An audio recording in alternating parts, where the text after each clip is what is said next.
Hello friends, welcome to math special classes. तो friends, अब हम चलते हैं अपने ज्योमेट्री में आगे की ओर और इस वीडियो में हम देखने वाले रेक्टेंगल मतलब आयत। ठीक है, तो स्टार्ट करते हैं। हेडिंग डालेंगे नॉर्मली रेक्टेंगल और जो हिंदी मीडियम है वो आयत।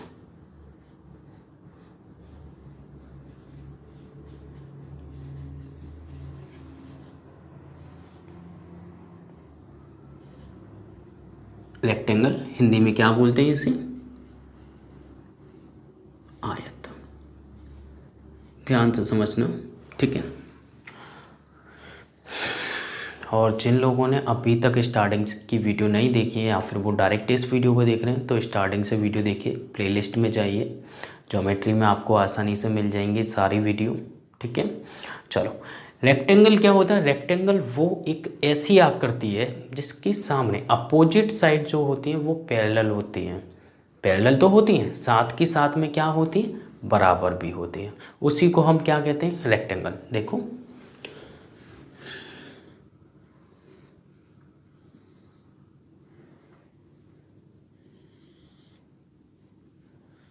ए B and C and D. A B C D मेरे पास एक आकृति है जिसमें ये वाली लाइन इसके बराबर और इस लाइन को हम क्या बोलते हैं जी? ये है मेरी एल आयत के अंदर एंड ये क्या होती है मेरी? ब्रीथ। एल फॉर लंबाई, लेंथ एंड ब्रीथ चौड़ाई। ठीक है, अगर ये एल है तो ये भी एल होगी, ये बी है तो ये भी बी होगी। मतलब ये इसके बराबर तो ये भी इस लाइन के बराबर हो जाएगी। ठीक है, सेकंड पॉइंट कि ये बराबर भी तो है, इसके पैरेलल तो है, दोनों कभी भी इंटरसेक्ट एक दूसरे को नहीं काटेगी। भाई आगे भी अगर आप बढ़ाओगे तो भी ये सीधे सीधे जाएगा, तो इसका मतलब ये वाली लाइन जो है इसके पैरेलल है। ठीक है, एंड ये वाली लाइन की बात करूँ तो ये वाली लाइन पैरेलल है इसके। तो कहने का मतलब है कि ये दोनों लाइन आपस में पैरेलल भी होती हैं और बराबर भी होती हैं। तो हम पॉइंट लिख सकते हैं कि ए बी, यहीं पे लिख देता हूँ, ए बी बराबर है किसके? सी डी के। साथ में ए बी, ये पैरेलल का सिंबल होता है। ठीक है, ये इक्वल का साइन है, ये पैरेलल का सिंबल है। ए बी पैरेलल किसके? सी डी के। नीचे वाली लाइन ऊपर के पैरेलल है। सेकंड पॉइंट यहां पर कि ए डी बराबर है किसके? सी बी के। इसी तरह मैं बोल सकता हूं ए डी पैरेलल है किसके? बी सी लिख दो या सी बी लिख दो, कोई दिक्कत नहीं। ठीक है, सी बी के पैरेलल है। ये दोनों पॉइंट हो गए। अब यहाँ पर क्या है? ये पैरेलल लाइंस होने के कारण ये कितने डिग्री का एंगल बनता भाई? 90 डिग्री का। तो यहाँ पर भी 90 डिग्री, ये भी 90 डिग्री, ये भी 90 डिग्री। तो कहने का मतलब है कि एंगल ए बराबर होता है एंगल बी के, बराबर होता है एंगल सी के, बराबर होता है एंगल डी के, और ये सभी बराबर हो जाते हैं 90 डिग्री के बराबर। ठीक है, ओके। अब बात करते हैं हम इसके डायगोनल की। अगर मैं डायगोनल की बात करूं इस पॉइंट से, ए वर्टेक्स से अगर मैं एक डायगोनल जो कि सी वर्टेक्स के पास पहुंचेगा, ठीक है, ये डायगोनल एरिया तो साथ में डिवाइड करता है। और एक बात याद रखना, ये जो है एंगल बाइसेक्टर नहीं होता। आप ये बोलो कि ये एंगल को 45 में डिवाइड करता है, नहीं। तो जो डायगोनल है इस चीज को हम क्या बोलते हैं? डायगोनल मतलब विकर्ण।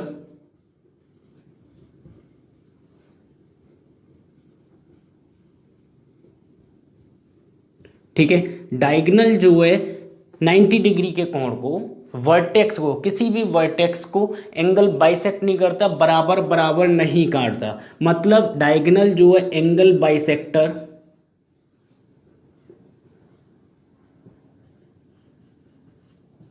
नहीं है। समझ गए? एंगल बाइसेक्टर होता है कोण समद्विभाजक, मतलब कोण को बराबर बराबर नहीं तोड़ता। ठीक है, एक यहां से डायगोनल, दूसरा डायगोनल हम यहां से डालते हैं, ये हो गया। ये जिस पॉइंट पर मिलते हैं, पॉइंट ओ मान लो आप, और ये जो पॉइंट होता है वो हमारा होता है मिड पॉइंट। याद रखना, ये इस वाले डायगोनल का भी मिड पॉइंट है, इस वाले डायगोनल का भी मिड पॉइंट है। कहने का मतलब ये वाली जो लाइन है वो लाइन इसके बराबर हो जाएगी, ओ ए बराबर हो जाएगी ओ सी के। इसी तरह ये वाली लाइन है 3 4 5, 1 2 3 4 5, एंड ओ डी बराबर हो जाएगी ओ बी के। ठीक है, यहाँ पर मैंने क्या बताया कि ये जो है पॉइंट ओ, मैं यहाँ पे लिख देता हूँ साथ में, पॉइंट ओ क्या है भाई, मिड पॉइंट है। किसका, डायगोनल का मिड पॉइंट है। ठीक है, जो विकर्ण हैं हमारे, विकर्ण का क्या है, मिड पॉइंट ओ है। जब ये मिड पॉइंट है तो कहने का मतलब ये है कि ये वाली जो लाइन है वो बराबर हो जाएगी इसके, तो ओ ए बराबर होगी ओ सी के। ठीक है, एंड ओ डी बराबर होगी ओ बी के।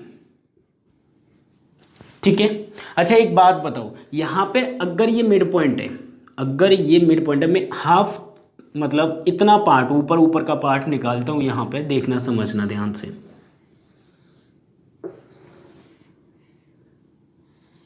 सिर्फ इतना पार्ट मैंने लिया है, यहाँ पे पॉइंट है हमारा A B C and D. ठीक है, यहाँ से ये मैंने मिड पॉइंट पर डाला, ये मिड पॉइंट है। अगर ये मिड पॉइंट है, अगर ये मिड पॉइंट है तो ओ डी क्या हम मीडियन नहीं बोल सकते? मीडियन का भी तो काम यही होता है, सामने वाली भुजा को बराबर तोड़ना। ठीक है, तो ये अगर मिड पॉइंट है तो सीधी सी बात है ओ ए बराबर हो जाएगा ओ सी के। ठीक है, और याद रखना कि ये 90 डिग्री पर नहीं काटते, ये जो एंगल होता है वो 90 डिग्री पर नहीं काटता। यहाँ पर आप 90 डिग्री नहीं लिखोगे। ठीक है, तो मैं यहाँ पे लिख देता हूँ, ये सिर्फ समझाने के लिए था कि ओ डी जो है आपका एक मीडियन की तरह वर्क करता है, या मीडियन ही होता है। ठीक है, डायगोनल का आधा रेक्टेंगल के अंदर क्या होगा, वो मीडियन होगा, क्योंकि मिड पॉइंट पर जाकर मिलता है। और मिड पॉइंट का काम क्या होता है, सामने वाली भुजा को दो बराबर टुकड़ों में तोड़ना। ठीक है, तो यहां पर अगर मैं बात करूं जी, एंगल ओ मान लो इसे, ठीक है, ये 90 डिग्री पर नहीं काटते। ठीक है, या फिर बोल सकते हैं कि इंटरसेक्टिंग पॉइंट जो है, मतलब काटने वाला जो पॉइंट है, इंटरसेक्टिंग पॉइंट ओ। ठीक है, यहां पर जो है ये 90 डिग्री के बराबर नहीं होता है, मतलब कोई भी एंगल क्या होगा, 90 डिग्री के बराबर नहीं होगा, मतलब ये 90 डिग्री पर नहीं काटेंगे। आप चाहे हिंदी में कैसे भी लिख लो, कोई फर्क नहीं पड़ता। ठीक है, एंड एक बात और, चाहो तो ऐसे लिख लो, एंड ओ डी जो है परपेंडिकुलर नहीं होता, ओ डी जो है इस वाली डायगोनल पर, इस वाले डायगोनल पर क्या होगा, ये मीडियन की तरह वर्क करता है। तो इसका मतलब ये क्या, कि यहां पर ये एरिया को भी डिवाइड कर देता है। मतलब ये अगर ये मिड पॉइंट है तो अगर पूरे का एरिया 4 है तो 1:1:1:1:1 में डिवाइड होगा। इसका 2 हो गया, इसका 2 हो गया, एरिया भी 2 टुकड़ों में डिवाइड हो जाता है। डायगोनल एरिया को समान मतलब बराबर विभाजित करता है। ठीक है, 2 टुकड़ों में तोड़ देता है एरिया को, कौन, डायगोनल। ठीक है, अगर मैं इसके एरिया की बात करूं यहीं पर, वैसे एरिया हम मेंसुरेशन में पढ़ चुके हैं, तो इसके एरिया मतलब क्षेत्रफल की बात करूं, यहाँ पे लिख देते हैं, कौन सा ज़्यादा टाइम लगता है, तो एरिया हो जाएगा इसका L/B। और अगर मैं इसके पेरीमीटर परिमाप की बात करूं,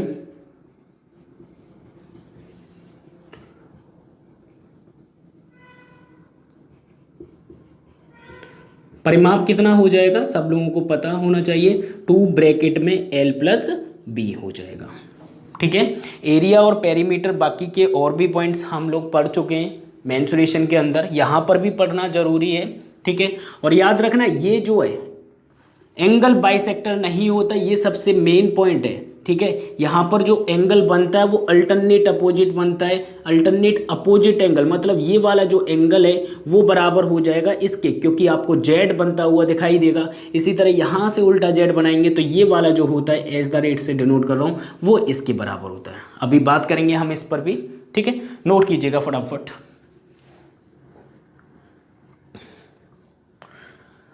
ओके, नेक्स्ट पॉइंट, इसी में आगे चलते हैं। ठीक है, उम्मीद करता हूँ नोट कर लिया होगा, नहीं किया तो कर लीजिए।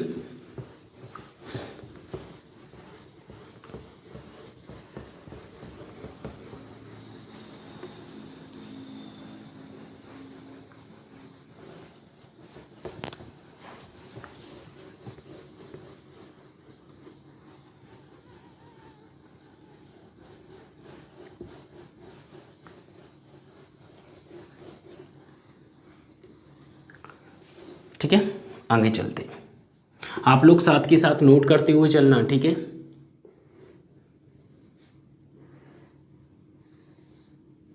एक रेक्टेंगल है मेरे पास A B and C and D. ठीक है, मैंने क्या किया, इस पॉइंट से यहाँ तक एक डायगोनल ड्रॉ किया, विकर्ड। ठीक है, यहाँ पे याद रखना, अगर ये वाला एंगल मान लो कि ये अल्फ़ा है, तो ये वाला एंगल भी क्या होगा, अल्फ़ा होगा। क्योंकि यहाँ पर अगर आप देखोगे ये दोनों लाइन आपस में पैरेलल हैं एंड बीच में आपको जेड दिखाई देगा, करस्पॉन्डिंग एंगल इस टाइप से। तो याद रखना यहाँ पर जेड बनता है, अल्टरनेट अपोजिट एंगल बन जाते हैं, ये वाला एंगल और ये वाला, ये क्या है, अल्टरनेट अपोजिट एंगल बन जाते हैं। और अल्टरनेट अपोजिट एंगल क्या होंगे, एकांतर कोण बराबर होते हैं। ठीक है, 45 मत कर देना गलती से, एंगल बाइसेक्टर नहीं होता है, याद रखना। अगर ये वाला एंगल इसी तरह उल्टे वे में अगर हम देखें, अगर ये वाला एंगल मान लो कि ये बीटा है, तो ये वाला एंगल भी कितना होगा, बीटा होगा। सेम अगर हम यहाँ से एक डायगोनल करेंगे तो उसमें भी हमें आपको अल्टरनेट अपोजिट एंगल ही लगाना होगा। ठीक है, नोट कीजिएगा। और यहाँ पर जो डायगोनल है वो क्या करता है, एंगल तो तोड़ता ही है। ठीक है, अगर मैं डायगोनल की बात करूं,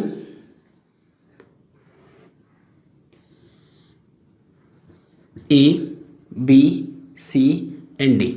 ठीक है, मान लो कि यहाँ से एक डायगोनल ये गया और ये क्या करेगा भाई, आधा आधा एरिया को डिवाइड कर देगा। क्या कर देगा, एरिया को आधा आधा डिवाइड कर देगा। कौन, डायगोनल। ये क्या है मेरा, विकर्ड। विकर्ड क्या करता है, एरिया को बराबर डिवाइड कर देता है। इसी तरह से अगर मैं बात करूं, एक पॉइंट मेरे पास है A B and C and D. ठीक है, यहाँ से मैंने एक डायगोनल डाला, यहाँ से एक डायगोनल। ये 90 डिग्री पर नहीं काटते, याद रखना 90 डिग्री पर नहीं काटेंगे। एंगल जो होते हैं वर्टेक्स वाले वो 90 डिग्री के तो होते हैं, लेकिन डायगोनल उन्हें बराबर बराबर नहीं तोड़ता। ठीक है, ये वाला एंगल जितना होता है उतना ही नीचे, सेम जैसे बताया। ठीक है, अब यहाँ पर जो एरिया हो जाएगा 1/4। इसका मतलब ये है कि जो एरिया है वो 1/4 पार्ट है। ठीक है, पूरे का एरिया अगर 8 मान लो, पूरे का एरिया अगर 8 मान लो, तो उस केस में 2 2 2 2 के रेशियो में हो जाएंगे। पूरे का एरिया अगर 8 मान लो, तो उस केस में इनका जो एरिया होगा वो कितना हो जाएगा, 4 हो जाएगा। ठीक है, आधा आधा मतलब 8 हो गया, तो 8 का आधा कितना होगा, 4 होगा। ठीक है, नोट कीजिएगा फटाफट। ओके, नेक्स्ट पॉइंट देखते हैं। ये तीनों पॉइंट नोट कर लिया आप लोगों ने। ठीक है, ध्यान से देखिएगा नेक्स्ट पॉइंट।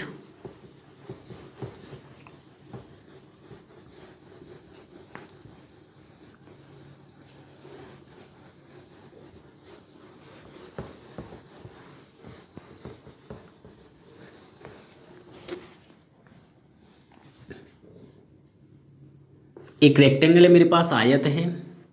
ठीक है, A B C and D. ठीक है, A B C D point है। यहाँ पे मैंने एक डायगोनल डाला। अच्छा, एक बात बताओ जी, डायगोनल क्या करता है, इन दोनों के एरिया को बराबर कर देता है। क्यों बराबर करता है, थोड़ी सी उस पर चर्चा करते हैं। ये 90 डिग्री का एंगल है, ये 90 डिग्री का एंगल है। दोनों के अंदर एंगल तो सेम है। मैंने आप लोगों को ये भी बताई कि ये वाली जो लाइन है, ये वाली जो ब्रीथ है, ये इसके बराबर है, दोनों की साइड बराबर है। यहाँ पर ये देखोगे तो ये वाली साइड इसके बराबर होगी। तो मतलब यहाँ पे अगर आप देखो साइड एंगल साइड से ये दोनों क्या हो रहे हैं, सिमिलर हो रहे हैं ट्राइंगल। जब सिमिलर हो जाते तो उसके केस में इनका एरिया भी सेम हो जाता है। तो इसलिए मैंने आप लोगों को लिखा दिया कि आधा आधा एरिया हो जाता है। और फिर हमने मीडियन यहाँ से डाली, एक डायगोनल दूसरा आया, तो वो मिड पॉइंट पर आता है, मिड पॉइंट पर मीडियन आती है। और मीडियन का वर्क होता है भुजा को दो टुकड़ों बराबर टुकड़ों में तोड़ना और एरिया को विभाजित करना। हो गया काम, ठीक है। अब यहाँ पर अगर मैं इन त्रिभुज को, ठीक है, इन त्रिभुज को थोड़ा सा बाहर निकालूं, इस वाले को, ठीक है, सीधे वे में लिख दूं, ये डी पॉइंट ऊपर आ जाए इस टाइप से, ठीक है। ये पॉइंट डी है, डी वाला वर्टेक्स, ये पॉइंट ए है, समझना, ये पॉइंट सी है, ठीक है। मैंने क्या किया, ए डी के मिड पॉइंट से और डी सी के मिड पॉइंट पे मैंने एक लाइन ड्रॉ की मिड पॉइंट पे, जो कि ए सी के पैरेलल लाइन है। ए सी के क्या है, पैरेलल है। जब ये इसकी पैरेलल है तो इसका मतलब अगर ये वाली लाइन अगर मान लो डी है तो ये वाली लाइन क्या होगी, d/2 होगी, आधी होगी लाइन, ठीक है। सेम यहाँ पर मैं ये भी तो कर सकता हूँ, अगर यहाँ पर ये मिड पॉइंट है, ये इसका मिड पॉइंट है, ये इसका मिड पॉइंट है, अगर मैं यहाँ से एक लाइन ड्रॉ करूँ तो क्या होगा, अगर ये डायगोनल है, ये पॉइंट डायगोनल है मतलब ये, तो ये कितनी होगी, d/2 होगी, d/2 ही तो होगी। अच्छा ठीक है, मैंने इसका माना एक रेशियो, समझना यहाँ पर एक रेशियो ये मान लिया, एंड डी ई इस पॉइंट को मान लीजिए, ये एक रेशियो मान लिया। आप चाहो तो मान लो, वो भी कट जाएगा, 3 मान लो, वो भी कट जाएगा, कोई फ़र्क नहीं, कम से कम छोटा ही मान के चलो।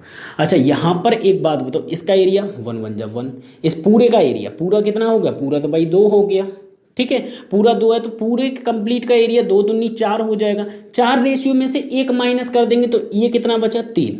मतलब ये कि ये वाला जो हिस्से का एरिया है वो कितना है भाई, 1 है, और ये वाले हिस्से का एरिया कितना है, 3 है। तो ये कितना हो जाएगा भाई, 4 हो जाएगा। अगर मैं यहाँ पे मिड पॉइंट को मिला दूँ, मिड पॉइंट को मिला दूँ तो क्या होगा जी, तो आप बोलोगे कि यहाँ पर भी एरिया क्या हो जाएगा, ये 3 रेशियो हो जाएगा और ये 1 रेशियो हो जाएगा। तो पूरे त्रिभुज का एरिया, पूरे आयत का एरिया कितना हो रहा है, त्रिभुज का तो 4 हो गया भाई, 3 और 1 4, लेकिन 4 और 4 मतलब पूरे आयत का जो एरिया आपको लेकर चलना है वो कितना लेकर चलना है, 8 रेशियो,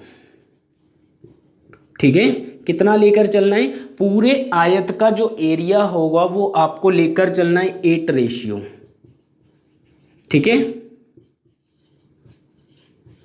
कम से कम एरिया कितना होगा, 8 रेशियो होगा। पहले तो इस पॉइंट को नोट कर लीजिए, ठीक है। चलो ये समझ के होंगे, आगे चलते हैं। एंड ये वाली लाइन आधी है, ये भी आधी होगी, ठीक है। कितनी होगी, आधी होगी।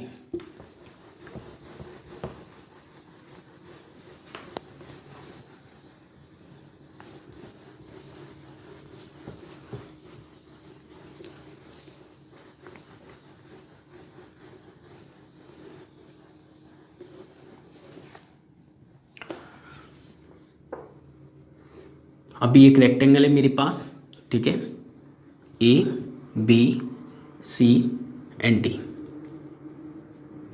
ठीक है। मेरे पास रेक्टेंगल है, यहाँ से मैंने एक मिड पॉइंट बनाया, यहाँ से मिड पॉइंट बनाया, यहाँ से मिड पॉइंट बनाया, यहाँ से मिड पॉइंट बनाया, ठीक है। एंड मिड पॉइंट को मैंने ऐड किया। अभी मैंने बात की थी कि यहाँ पे ये वाला रेशियो कितना था, जब हम 8 रेशियो टोटल का लेते हैं, टोटल का 8 ही लेकर चलना है, ये कितना हो जाएगा। तो आप बोलोगे ये तो 1 था भाई, टॉप वाला ही तो था, ये 1 है, तो ये भी तो भाई मिड पॉइंट है। तो यहाँ पर भी अगर एक डायगोनल डालूँ तो उसके पैरेलल ये हो गई भाई, डायगोनल की आधी होगी, तो इसका मतलब ये भी कितनी होगी भाई, इसका एरिया भी 1 रेशियो होगा। यहाँ पे देखेंगे तो 1 रेशियो ये हो जाएगा। तो एक बात बताओ, जो अंदर शेप बना हुआ है जस्ट लाइक रोम्बस की तरह, ठीक है, वो कितना हो जाएगा भाई, तो उसके लिए आप बोलोगे 4 रेशियो हो जाएगा। क्यों, पूरे रेक्टेंगल का, पूरे आयत का एरिया कितना है, 1 2 3 4, 4 और 4 8। तो हमने क्या किया, 4 अंदर रहने दिया। अब यहाँ पर बात एक और आती है निकल के कि ये जो शेप है वो शेप कैसा बनता है, इस पर भी थोड़ी सी बात कर लेते हैं, ठीक है। जैसे कि मेरे पास एक रेक्टेंगल है, A B C and D, ठीक है। इसका मिड पॉइंट, इसका मिड पॉइंट, इसका मिड पॉइंट, इसका मिड पॉइंट, ठीक है। अब समझना, ये मेरा है डायगोनल, क्या है, विकर्ण, ये मेरा मिड पॉइंट, एक त्रिभुज, ऊपर वाले त्रिभुज की बात करें, इस नीचे वाले को छोड़ दो, तो यहाँ पे ये अगर डी पॉइंट है तो ये क्या होगी, d/2 होगी। अगर ये डी है तो ये भी d/2 होगी। ठीक है, अगर मैं यहाँ से एक डायगोनल ड्रॉ करूँ और इस डायगोनल से के पैरेलल एक लाइन ड्रॉ करूँ तो ये कितनी हो जाएगी भाई, ये भी d/2 होगी। ये कितनी हो जाएगी, d/2 होगी। मतलब सारी जो लाइन है वो कैसी है, d/2 है, इसका मतलब आधी है। मैं यहीं पे लिख देता हूँ या उसी में रहने दो, d/2 d/2 d/2, मतलब ऐसी एक आकृति हो जिसकी चारों साइड्स बराबर हो। तो ये दो ही केस बनते हैं, एक तो स्क्वायर में होता है भाई, ठीक है, एक स्क्वायर में होता है जहां पर क्या होता है, सारी साइड बराबर होती है। ठीक है, एक होता है हमारा रोम्बस में, किस में होता है, रोम्बस में होता है, जहां पे सारी साइड बराबर होती हैं। तो इन दोनों में डिफरेंस क्या है, डिफरेंस ये है कि ये 90 डिग्री पर काटता है और ये 90 डिग्री से दो एंगल बड़े होते हैं, दो छोटे होते हैं, तो मतलब 90 डिग्री पर नहीं काटता, बस इतना पॉइंट याद रखो। अब ये पता कर लो क्या इनमें से कोई भी एंगल 90 डिग्री का है, क्या ये वाला एंगल क्या 90 डिग्री का है, या फिर ये वाला एंगल क्या 90 डिग्री का है जहां पर विकर्ण काट रहे हैं। तो आप बोलोगे ये एंगल तो नहीं है। जब ये ही एंगल नहीं है तो यहाँ पे अगर मैं देखूं इन दोनों का सम, मतलब ये अगर 90 नहीं है तो ये भी 90 नहीं है, क्योंकि करस्पॉन्डिंग एंगल 90 नहीं है। ये 90 नहीं है तो ये भी 90 नहीं होगा, ना ही ये भी 90 नहीं है। तो मतलब यहाँ पर जब 90 है ही नहीं, ये भी 90 नहीं है, यहाँ पर जब 90 नहीं है तो इसका मतलब ये जो आकृति होगी वो स्क्वायर तो नहीं हो सकती। वैसे ही आप लोगों को दिखाई दे रहा होगा। ठीक है, तो जब 90 डिग्री नहीं है तो ये वाला जो शेप है अंदर जो कि मिड पॉइंट को मिलाने से बन रहा है वो कैसा होगा भाई, रोम्बस होगा। ये क्या है, मेरा रोम्बस है।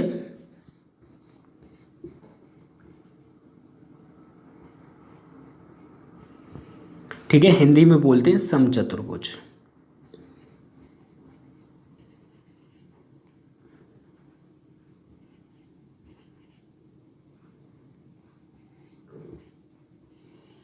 ठीक है, रोम्बस फटाफट से नोट कीजिएगा। तो ये आकृति कैसी है, ये वाली पूरी, ये पूरी आकृति जो कि मिड पॉइंट को मिलाने से बन रही है वो है हमारी रोम्बस।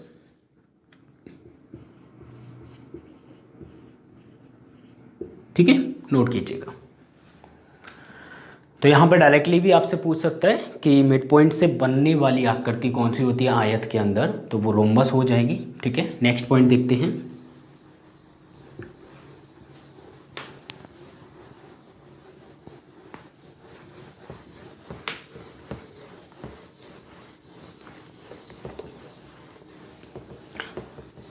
मीडियन का काम क्या होता है भाई, मीडियन का काम होता है आधा करना, हाफ कर देना और सामने वाली भुजा को भी बराबर कर देना।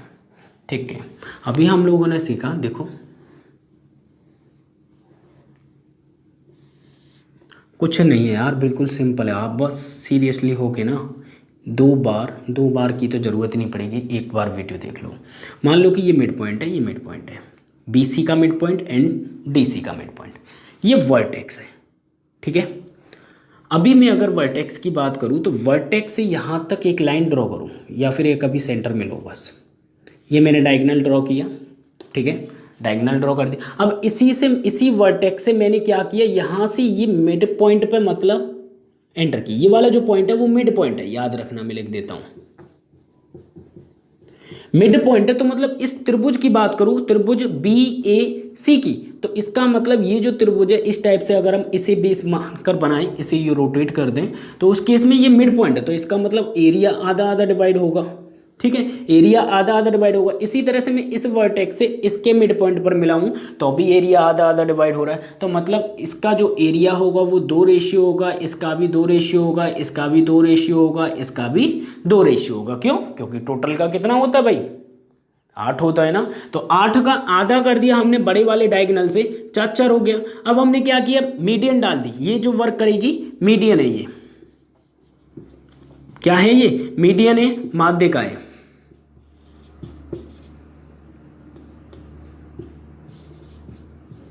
ठीक है, मीडियन क्या करेगी, एरिया को बराबर डिवाइड कर देगी। ठीक है, आगे देखिएगा, अब मान लो इसी तरह से मैंने मीडियन से एक और आकृति बनाने की कोशिश की, A B C and D, A B C D. ठीक है, यहाँ पर देखेंगे कि ये मिड पॉइंट मान लो एंड ये मिड पॉइंट नहीं, ये दोनों माने तो यहाँ पर ले लो मिड पॉइंट। ठीक है, इस वर्टेक्स से अगर मैं डालूं,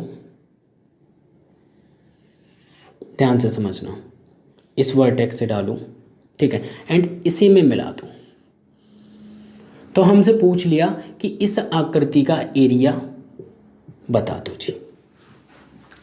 टोटल एरिया आप लोगों को गिवन होगा, हो सकता है किसी भी पार्ट का गिवन हो। ठीक है, इनको नाम भी दे सकते हो, A B C D E F मान लो इन पॉइंट को। ठीक है, हो सकता है आप लोगों को इस त्रिभुज का एरिया पता हो, लेकिन इसका अगर आप रेशियो पता कर लो, रेशियो पता कर लो, जैसे कि मैंने इसमें रेशियो डिवाइड किया 2 2 2 2। ठीक है, इसी तरह से इसमें आप रेशियो पता कर लो, तो उसके बाद हम उस रेशियो के बराबर एरिया रख देंगे, एक की वैल्यू निकलेगी, उसका मल्टीप्लाई इसमें कर देंगे, अपना एरिया निकल के आ जाएगा। ठीक है, तो देखो ये कितना होता है। अभी हमने देखा कि इसके पैरेलल जब हम एक लाइन ड्रॉ करते हैं, डायगोनल ड्रॉ करते हैं, तो ये क्या होती है भाई, ये आता है हमारा 1 निकल के, 1 आता है भाई इसका एरिया। ठीक है, अगर मैं इस वर्टेक्स से यहाँ पे सामने वाले को बेस मानकर एक लाइन और ड्रॉ कर लो, जिससे त्रिभुज बन जाएगा, जैसे कि यहाँ पर बनाया। ठीक है, ऊपर वाला हिस्सा मान लो या नीचे वाला मान लो, तो इस मिड पॉइंट पर है, मीडियन क्या करती भाई, आधा आधा डिवाइड कर दी। यहाँ पे एक लाइन ड्रॉ होगी, डायगोनल अगर मैं ड्रॉ कर दूं तो क्या होगा, हाफ देखो सिर्फ ऊपर वाला, तो उस केस में आधा आधा डिवाइड हो जाएगा एरिया। तो इसका मतलब आधे आधे का मतलब 2 2, क्योंकि पूरे का लेकर चलना है आपको कितना, 8। तो 2 पार्ट ये हो गया। अगर 2 पार्ट वो हैं तो 2 पार्ट ये हो जाएगा। तो एक बात बताओ, 2 और 2 4 और 1 5, 5, तो ये कितना हो जाएगा, 3 हो जाएगा। तो मतलब हमें दे रखा है कि एक रेशियो का मान है, मान लो कि 12 है, तो 3 रेशियो का मान कितना होगा, तो 12 3 36 हो जाएगा। इसका पूछेगा तो निकाल लोगे, इसका पूछेगा तो भी निकाल सकते हो। ठीक है, नोट कीजिएगा फटाफट। ओके, नेक्स्ट आगे की ओर चलते हैं।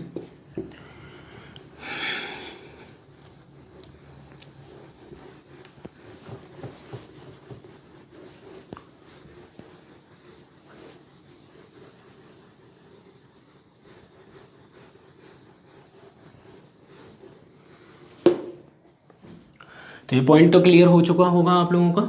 ठीक है, नाउ नेक्स्ट देखते हैं कुछ। ये मेरे पास rectangle A B C and D. ठीक है, ए बी सी डी, मान लो कि यहाँ पर कहीं पर भी एक पॉइंट है, ये मैंने एरिया में बताया हुआ है, फिर भी यहाँ पर डिस्कस कर लेते हैं। और ये पॉइंट है मेरा ओ। ठीक है, आप लोगों को दिया हुआ है कि इसका एरिया A1, इसका एरिया A2, सामने आमने A1 A2। ठीक है, इसका एरिया A3, इसका एरिया A4। तो याद रखना हमेशा कि A1 और A1 प्लस A2 बराबर होगा, इन दोनों का एरिया का जो सम होगा वो हमेशा बराबर होगा A3 प्लस A4 के।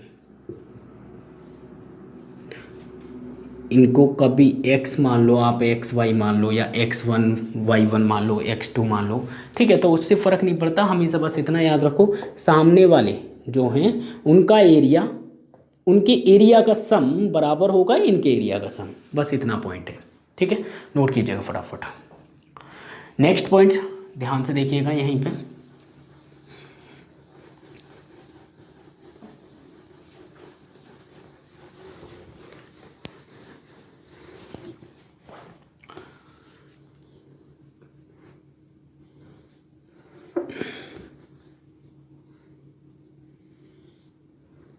ए B and C and D. मान लो कि कहीं पे यहाँ पर एक पॉइंट है, ये मिला दिया मैंने, एंड मिलाने के बाद में ये पॉइंट है ओ। अब मैंने 3 लंबाई दे रखी है कि यहाँ से लेके यहाँ तक की लंबाई पता है, ये लंबाई पता है, ये लंबाई पता है, और ये वाली पूछ ली। ठीक है, तो उसके इसमें हमेशा याद रखना कहीं भी हो सकता है ये पॉइंट। ठीक है, तो किसके बराबर होगा, ओ ए का स्क्वायर प्लस ओ सी का स्क्वायर बराबर होगा हमेशा ओ बी का स्क्वायर प्लस ओ डी का स्क्वायर के बराबर। ठीक है, मान लो कि ये पॉइंट जो है इससे रेक्टेंगल से बाहर है, इससे रेक्टेंगल से क्या है, बाहर कहीं पे पॉइंट है। तो ये पॉइंट है मेरा A B C and D, ये पॉइंट ओ, यहाँ से ये वर्टेक्स तक मिल रहे हैं।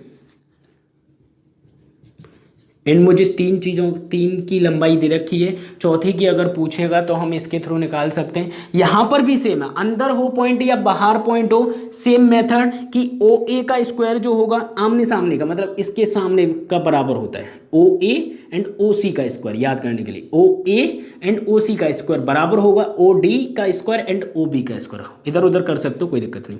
तो यहाँ पर भी ओ ए का स्क्वायर प्लस ओ सी का स्क्वायर बराबर हो जाएगा ओ बी का स्क्वायर, ठीक है, प्लस ओ डी का स्क्वायर।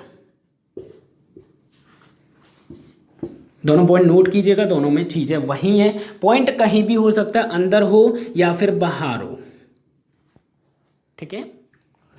आगे की तरफ चलते हैं फिर, ठीक है, देखते हैं आगे क्या दिया हुआ है।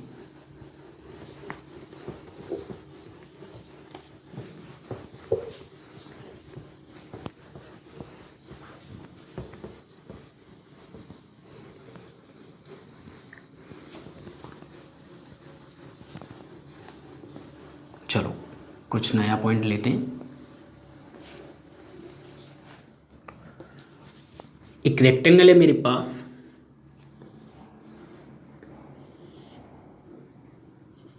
A B C and D. मैं यहाँ पर नॉर्मली कोई भी आकृति बना देता हूँ, आपको उनका एरिया का रेशियो बताना है। ये मिड पॉइंट हो गया, ठीक है, एंड ये मिड पॉइंट हो गया, ठीक। मैंने यहाँ से इसे ड्रॉ किया, ये इसे ड्रॉ कर दिया, ठीक है। तो ये तो आप लोगों को पता है, ये 1 होता है, ये 3 होता है, ये पूरा कितना हो जाएगा, 4 हो जाएगा, क्योंकि टोटल का 8 हो जाएगा, ठीक है। अब मैं यहाँ पे क्या ड्रॉ करता हूँ, A B C and D, ठीक है। A mid point and mid point से यहाँ पे एक लाइन ड्रॉ की, ठीक है। एंड मान लो कि यहाँ से एक लाइन मैंने इस तरीके से ड्रॉ कर दी, एंड यहाँ पे एक मिड पॉइंट है, ये मैंने ड्रॉ कर दी। अब आपसे एरिया का रेशियो पूछ लिया, ठीक है। तो एरिया का रेशियो इसमें क्या होगा ये आप लोगों को पता नहीं। ये पॉइंट के नाम दे देना, A B C D E F, same इसमें भी ई एफ कर दो, ठीक है, कोई नहीं। अब देखो आप लोगों को पता होना चाहिए, यहाँ पे ये वाला पॉइंट, ये पॉइंट, ये क्या है, ये भी हमारा क्या है, मीडियन ही है। अभी हमने बात की थी, ये भी मीडियन ही है। तो यहाँ पे भी जो रेशियो होगा वो 2-2 का रेशियो हो जाएगा, ठीक है। सेम इसी तरह से मैंने ये भी बोला था आप लोगों से, ठीक है। ये मिड पॉइंट है, ठीक है, A B and C and D, ये मिड पॉइंट, ये मिड पॉइंट, ये मिड पॉइंट। अगर हम, ये तो सेम हो गया 1 3 1 3, ठीक है। एंड कोई भी आकृति ले लो, इस टाइप से ले लो, चाहे इस मिड पॉइंट को रहने दो, इसे मिला दो, ठीक है, एंड फिर इसे मिला दो, ठीक है, एंड फिर इसे मिला दो। कैसे भी कर लो, कोई दिक्कत नहीं, ये मीडियन का ही वर्क करेगी, ये मिड पॉइंट पे ही मिलेंगे, तभी आप लोग एरिया निकाल सकते हो। अब देखो, ये सबसे पहले ये डायगोनल है मेरा, विकर्ण है, 4 तो इधर का हो गया, 4 का इधर का हो गया, ये मिड पॉइंट पे मिल रहे हैं। तो इसका मतलब मिड पॉइंट पर मिल तो रहे, लेकिन जो एरिया का रेशियो होगा यहाँ पर कितना होगा, क्योंकि ट्राइंगल इसमें अगर हम सीधा करके देखेंगे तो ये कितना होता है कॉर्नर, भाई 1 का होता है, और ये कितने का होता है, 3 का। ये तो कहानी होगी। अब यहाँ पे ये जो है ये मीडियन का काम करेगा। ये जो है यहाँ से सिंगल एक की लाइन पर अगर मीडियन मिले तो उस केस में क्या होता है, एरिया बराबर बराबर डिवाइड हो जाता है। तो 2 रेशियो यहाँ पर हो जाएगा, 2 रेशियो यहाँ पर हो जाएगा। समझ गए? किसी भी तरह आप पॉइंट रख लीजिए, ठीक है। उम्मीद करता हूँ ये पॉइंट तो क्लियर हो गए होंगे। एंड नेक्स्ट पॉइंट देखिएगा, एक A B C and D, ठीक है। मान लो कि अगर मैं एक ट्रायंगल बनाता हूँ, ऊपर वाली लाइन को टच करते हुए यहाँ पर आ जाता है, तो इसका एरिया किसके बराबर होगा ये आप लोगों को बताना है। मतलब ये जो एरिया होगा वो कितना होगा जी इस पूरे ट्रायंगल में। अगर आप रेशियो की बात करो तो रेशियो में देख लो, या फिर ये मिड पॉइंट नहीं है, ये मिड पॉइंट नहीं है यहाँ पे, ठीक है। ये एल मान लो, ये बी मान लो, एंड इस पॉइंट को ओ मान लो, ठीक है। अब इसे करो, मैं रफ करता हूँ जब तक। ऊपर वाली लाइन को बस ये टच कर रहा है, ना ही मिड पॉइंट है ना ही कोई भी पॉइंट है, ठीक है, सिर्फ टच कर रहा है। ए बी इसका बेस है, ठीक है, तो इसका एरिया किसके बराबर होगा वो आप लोगों को बताना है। तो सीधी सी बात है भाई, एक आयत का एरिया कितना होता है, मैंने आप लोगों को बताया कि L मल्टीप्लाई बी होता है आयत का एरिया, ठीक है। एंड यहाँ से मैं एक हाइट डाल दूँ, एल्टीट्यूड डालूँ, h मान लूँ, तो इस ट्राइंगल का एरिया कितना होगा, हाफ इंटू बेस कितना है मेरा भाई, बेस है मेरा L, हाइट कितनी है भाई मेरी, हाइट अगर आप देखोगे तो वो b के बराबर है, h बराबर यहाँ पर क्या है, b तो होगी, तो इंटू b हो जाएगी। तो सीधी सी बात है, जो हमारा आयत का एरिया है, जो हमारा आयत का एरिया है उसका क्या है भाई, आधा। ये वाला पोर्शन कितना है, आधा, मतलब आयत का आधा होता है ये त्रिभुज। चाहे पॉइंट यहाँ पर हो, चाहे पॉइंट यहाँ पर हो, चाहे यहाँ पर हो, हमेशा क्या होगा, अगर ये पोर्शन अगर मेरा आधा एरिया घेर रहा है तो ये पोर्शन भी मेरा आधा एरिया कवर करेगा, ठीक है। चाहे तो आप ऐसे ना करके ऐसा भी ड्रॉ कर सकते हो, तो भी कोई फर्क नहीं पड़ेगा, किसी को भी बेस मान के देखो।